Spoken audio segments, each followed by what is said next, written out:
তোরা যে যা বলিস ভাই, আমার সোনার হরিণ চাই। গানের এই লাইনটি যেন এখন উন্নত বিশ্বের কেন্দ্রীয় ব্যাংকগুলোর পাথেয়।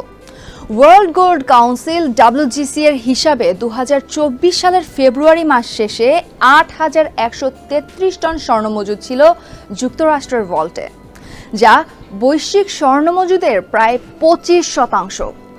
এ তালিকার দ্বিতীয় স্থানে আছে জার্মানি। 3,352 টন স্বর্ণ রয়েছে দেশটির রিজার্ভে। 2,451 টন স্বর্ণ নিয়ে তৃতীয় স্থানে রয়েছে ইতালি। চতুর্থ স্থানে থাকা ফ্রান্সে মজুদ আছে 2,436 টন স্বর্ণ, আর 2,332 টন স্বর্ণ মজুদ রয়েছে রাশিয়াতে। তারপরও থেমে নেই স্বর্ণের মজুদ বাড়ানোর চেষ্টা। হঠাৎ করেই কেন স্বর্ণ মজুদ বাড়াতে মরিয়া উন্নত দেশগুলো? WGCর প্রতিবেদনের আলোকে সে বিষয়ে জানাবো আমি রুবাইয়া এশা।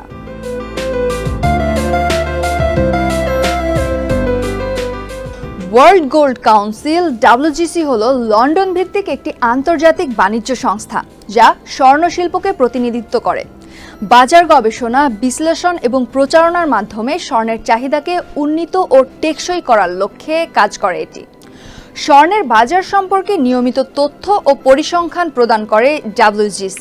এই মূল্যবান দ্রব্যে বিনিয়োগ এবং ব্যবহার উৎসাহিত করতে সংশ্লিষ্ট বিজ্ঞাপন প্রচারেও জড়িত এই সংগঠন।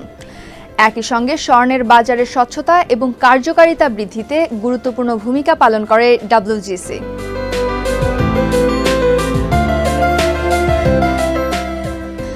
WGCর পরিসংখ্যানেই তা স্পষ্ট ধরা পড়েছে। উন্নত অর্থনীতির দেশগুলোর মধ্যে 3 বছরের ব্যবধানে স্বর্ণের মজুদ সর্বোচ্চ 4.5% বাড়িয়েছে ফ্রান্স, আর জার্মানিতে এই মূল্যবান দ্রব্যের মজুদ বেড়েছে 3.2%।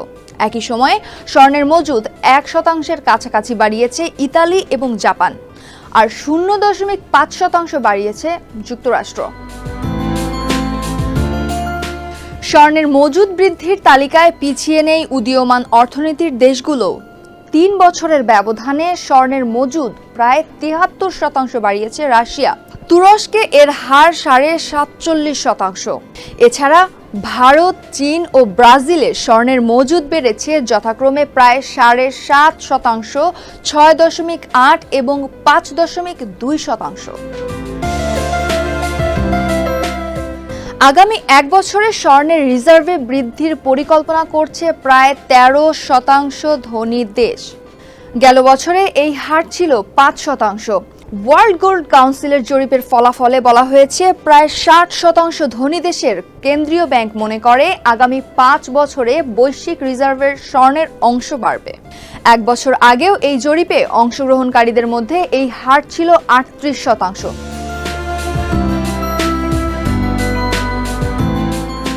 প্রশ্ন হলো, কেন স্বর্ণে মজুদ বাড়ানোর এমন পরিকল্পনা?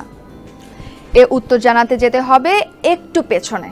2008 সালে এক অকল্পনীয় আর্থিক সংকটের মুখে পড়ে বিশ্ব। এরপরই স্বর্ণের মজুদ বাড়াতে থাকে উদীয়মান অর্থনীতির দেশগুলো। উন্নত রাষ্ট্রগুলো বর্তমানে সেই পথ অনুসরণ করছে বলে মনে করেন অর্থনীতিবিদরা। জানান, নিজেদের মুদ্রার বিনিময় মূল্য ধরে রাখতেই স্বর্ণ মজুদে মনোযোগী বিভিন্ন দেশের সরকার। WGCর কেন্দ্রীয় ব্যাংক বিষয়ক প্রধান শাওকান ফান বলেন, উদীয়মান অর্থনীতির পাশাপাশি অপেক্ষাকৃত দুর্বল অর্থনীতির দেশগুলোর কেন্দ্রীয় ব্যাংকে স্বর্ণের মজুদ বাড়ছে।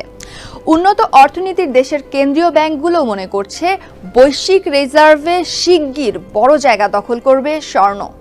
বিপরীতে ডলারের ভাগ কমবে। বৈশ্বিক অর্থনৈতিক পরিস্থিতি অনিশ্চিত হওয়ায় উন্নত অর্থনীতির দেশগুলো স্বর্ণকে সুরক্ষিত আশ্রয় হিসেবে দেখছে বলে জানান বিশ্লেষকরা। বলেন, মুদ্রাস্ফীতি, সুদহার বৃদ্ধি এবং রাজনৈতিক অস্থিরতার মতো ঝুঁকি মোকাবেলার জন্য স্বর্ণ কিনছে বিভিন্ন দেশের সরকার। এছাড়া ভূরাজনৈতিক উত্তেজনার কারণে ডলারের মুদ্রামান পরিবর্তন হচ্ছে। এক্ষেত্রে দীর্ঘমেয়াদী বিনিয়োগ হিসাবে স্বর্ণে ভরসা রাখছে সরকার, অর্থাৎ ভবিষ্যৎ প্রজন্মের জন্য সম্পদ হিসেবে এর মজুদ বাড়ানো হচ্ছে। উন্নত অর্থনীতির দেশগুলোতে ব্যক্তি বিনিয়োগের ক্ষেত্রেও স্বর্ণের প্রতি আগ্রহ বাড়ছে।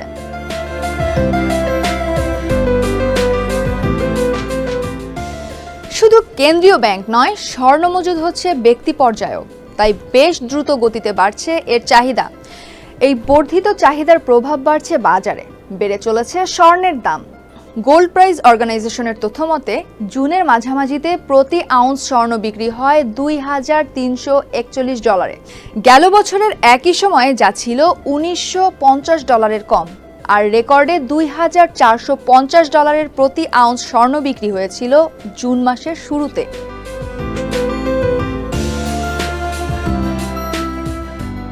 প্রাচীনকাল থেকেই স্বর্ণের বিনিয়োগ নিরাপদ হিসেবে বিবেচিত হলেও রয়েছে কিছু ঝুঁকি।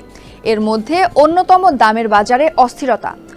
দ্রুতই ওঠানামা করে এই মূল্যবান দ্রব্যের দাম, ফলে আর্থিকভাবে ক্ষতিগ্রস্ত হওয়ার শঙ্কায় থাকে গ্রাহক। বিপরীতে স্বর্ণ সংরক্ষণ ব্যয়বহুল হলেও এই খাত থেকে নিয়মিত আয়ের কোনো সুযোগ এখনও তৈরি হয়নি। এছাড়া দেশের অর্থনীতি দুর্বল হয়ে পড়লে মজুতকৃত স্বর্ণের প্রাপ্য দাম পাওয়া নিয়ে শঙ্কা থাকে।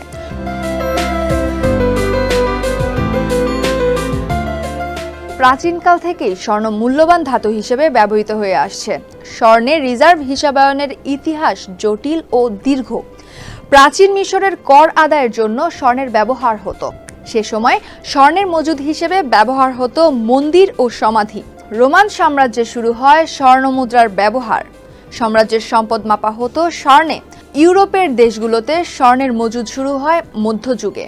1900 শতকে বিশ্বের প্রধান সংরক্ষণ মুদ্রা হিসেবে ব্রিটিশ পাউন্ড করে নিলেও এর মূল্য নির্ধারণ করা হতো স্বর্ণের বিপরীতে। দ্বিতীয় বিশ্বযুদ্ধের পর বিশ্বের প্রধান সংরক্ষণ মুদ্রা হয়ে ওঠে মার্কিন ডলার। এর মূল্য নির্ধারণ হতো স্বর্ণের হিসাবে। 1971 সালে এই প্রথা থেকে সরে আসে যুক্তরাষ্ট্র, তবে তাতে কমেনি রিজার্ভের হিসাবে স্বর্ণ মজুদের প্রবণতা। বর্তমান বিশ্বের বেশিরভাগ দেশ তাদের স্বর্ণ রিজার্ভে মার্কিন ডলার, ইউরো ও অন্যান্য মুদ্রার মূল্যায়ন করে।